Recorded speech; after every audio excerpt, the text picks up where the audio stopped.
Welcome to Frigg Friday, featuring Sigrid Undset's Kristin Lavransdatter, read by Michelle Hammond, sponsored by Gal's Guide.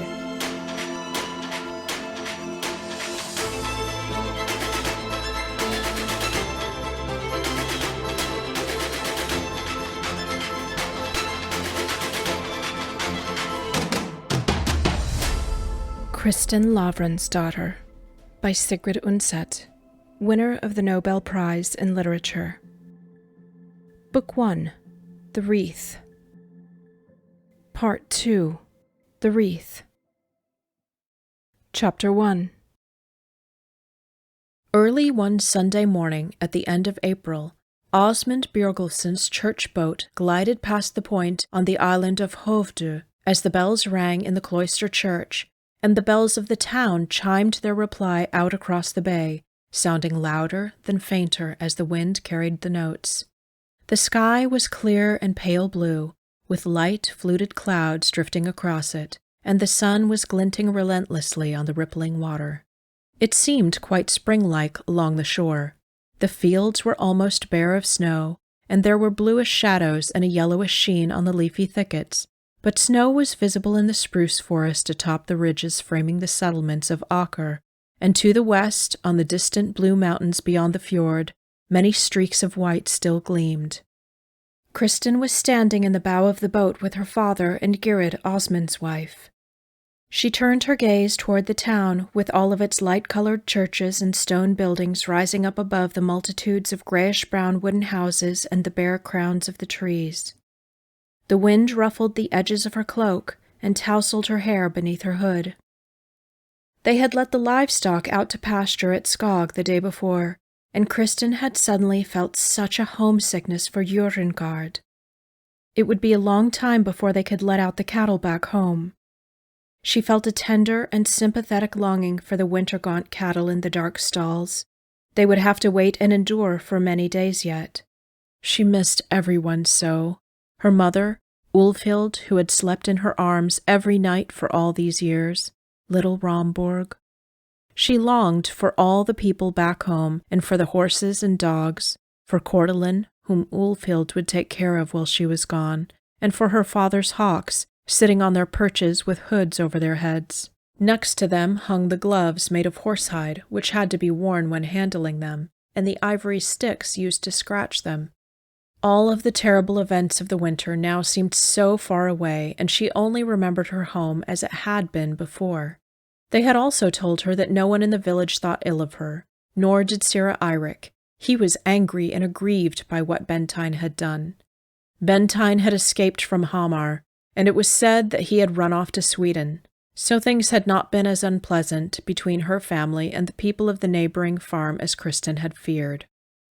On their way south they had stayed at Simon's home, and she had met his mother and siblings. Sir Andres was still in Sweden. She had not felt at ease there, and her dislike of the family at Difrin was all the greater because she knew of no reasonable explanation for it. During the entire journey she had told herself that they had no reason to be haughty or to consider themselves better than her ancestors. No one had ever heard of Reidar Dara, the birch-leg, until King Sverre found the widow of the baron at Difrin for him to wed. But they turned out not to be haughty at all, and Simon even spoke of his ancestor one evening. "I have now found out for certain that he was supposed to have been a comb-maker, so you will truly be joining a royal lineage, Kristin," he said. "Guard your tongue, my boy," said his mother, but they all laughed. Kristin felt so oddly distressed when she thought of her father. He laughed a great deal whenever Simon gave him the least reason to do so. The thought occurred to her that perhaps her father would have liked to laugh more often in his life, but she didn't like it that he was so fond of Simon. During Easter they were all at Skog. Kristin noticed that her uncle Osmund was a stern master toward his tenants and servants.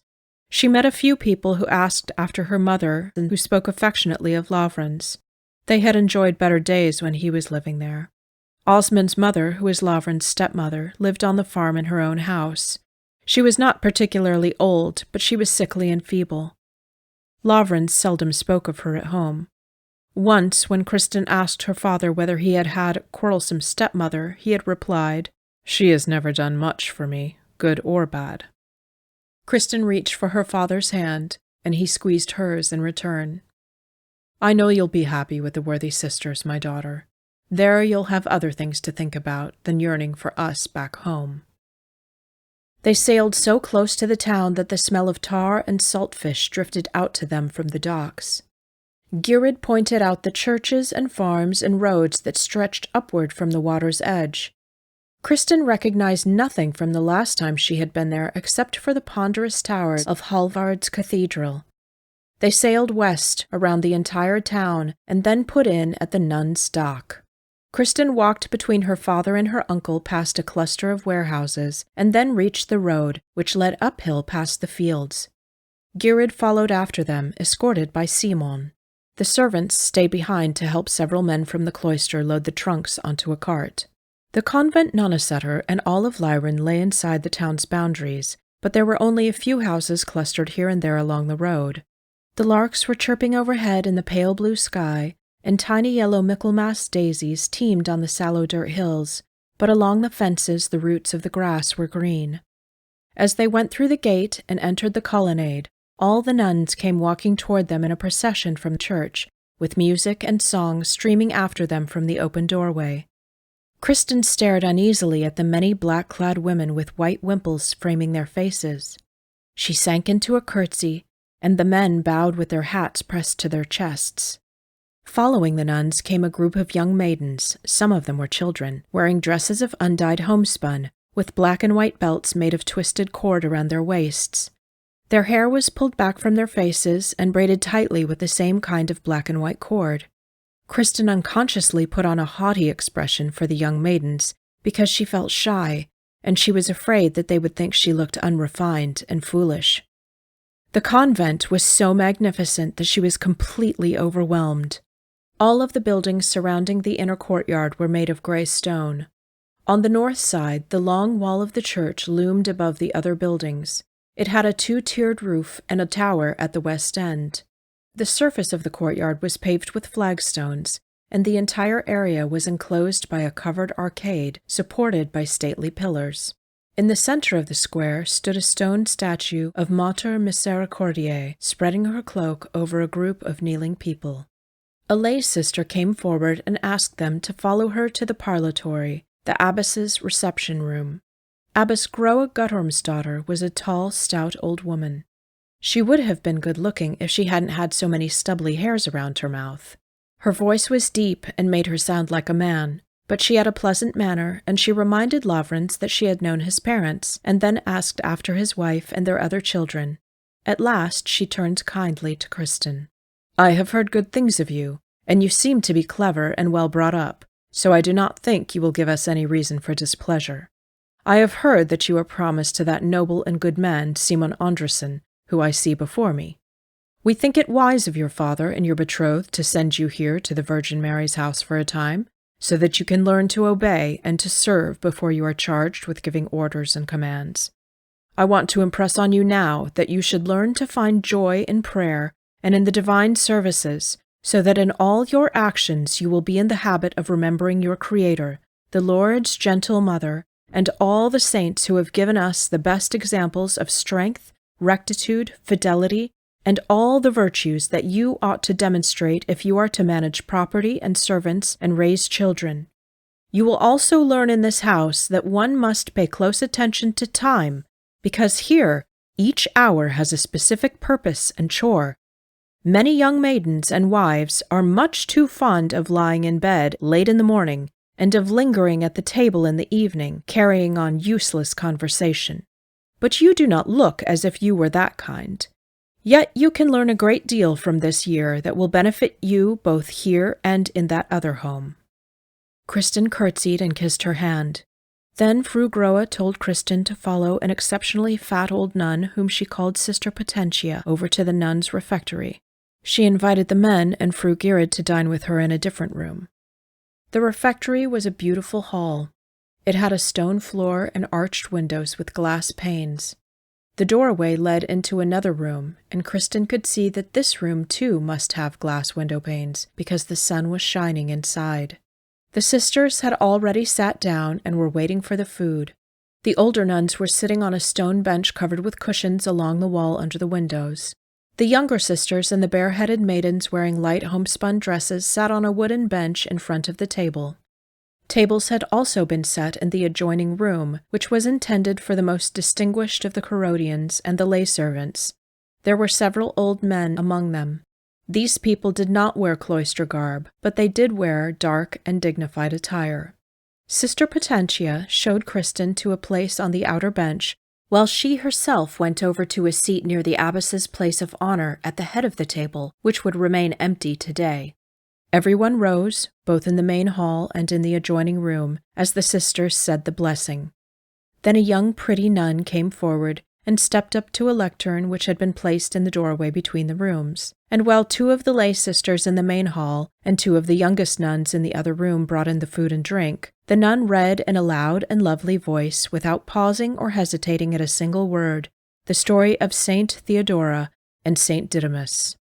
From the very first moment, Kristin thought most about showing good table manners, for she noticed that all the sisters and young maidens had such elegant comportment and ate so properly as if they were at the most magnificent banquet. There was an abundance of the best food and drink, but everyone took only modest portions, using only the tips of their fingers to help themselves from the platters. No one spilled any soup on the tablecloth or on their clothes, and everyone cut up the meat into such tiny pieces that they hardly sullied their lips. They ate so carefully that not a sound could be heard. Kristin was sweating with fear that she wouldn't be able to act as refined as the others. She also felt uncomfortable in her brightly colored attire among all the women dressed in black and white. She imagined that they were all staring at her. Then, as she was about to eat a piece of fatty mutton breast, and was holding it with 2 fingers pressed against the bone while in her right hand she held the knife, trying to cut it easily and neatly, the whole thing slipped away from her. The bread and the meat leaped onto the tablecloth as the knife fell with a clatter to the floor. The sound was deafening in that quiet room.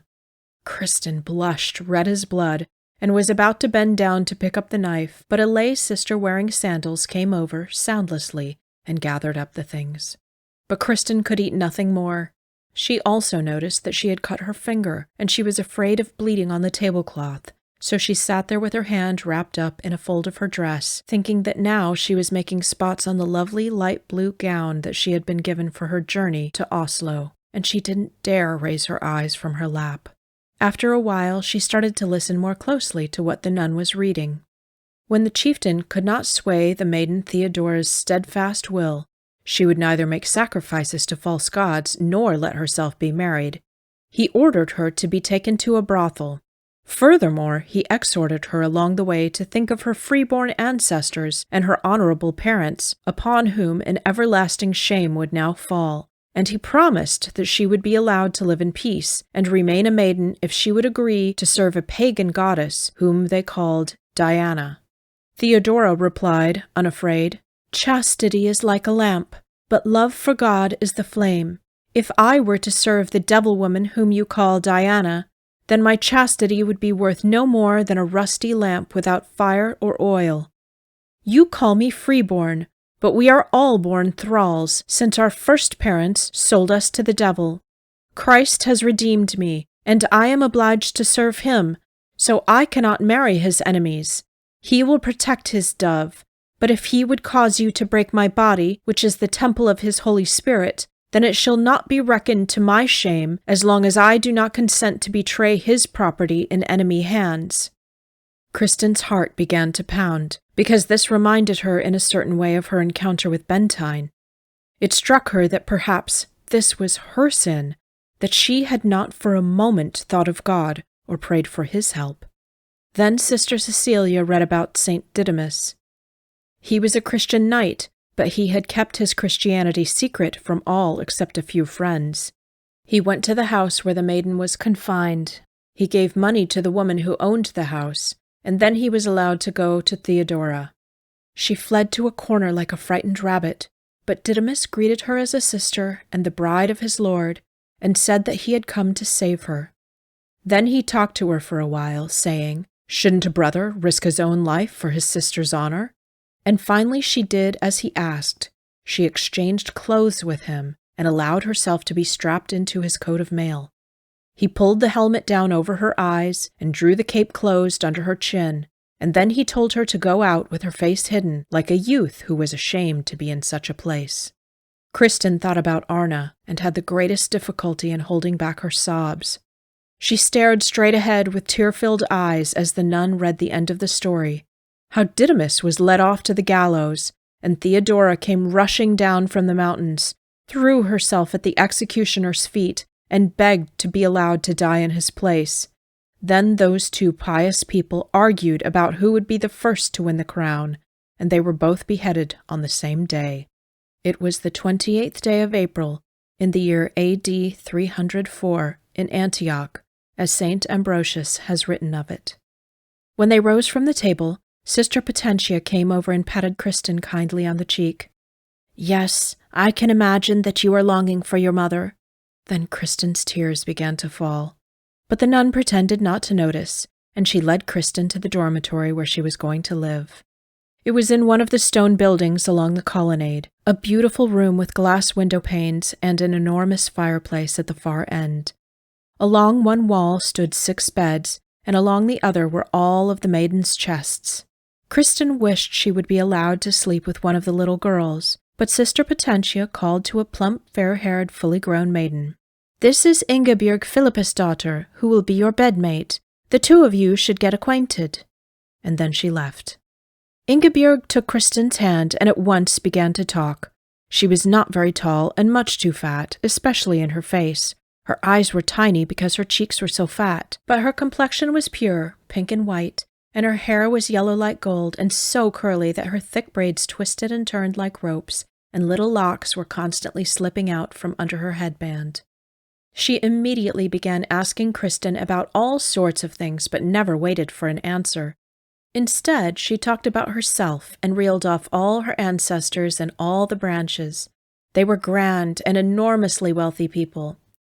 Ingebjorg was also betrothed to a rich and powerful man, Einar Einarsson of Aganese, but he was much too old and had twice been widowed. It was her greatest sorrow, she said, but Kristin couldn't see that she was taking it particularly hard. Then Ingebjorg talked a little about Simon Dara. It was strange how carefully she had studied him during that brief moment when they passed each other in the arcade. Then Ingebjorg wanted to look in Kristin's chest, but first she opened her own and showed Kristin all her gowns.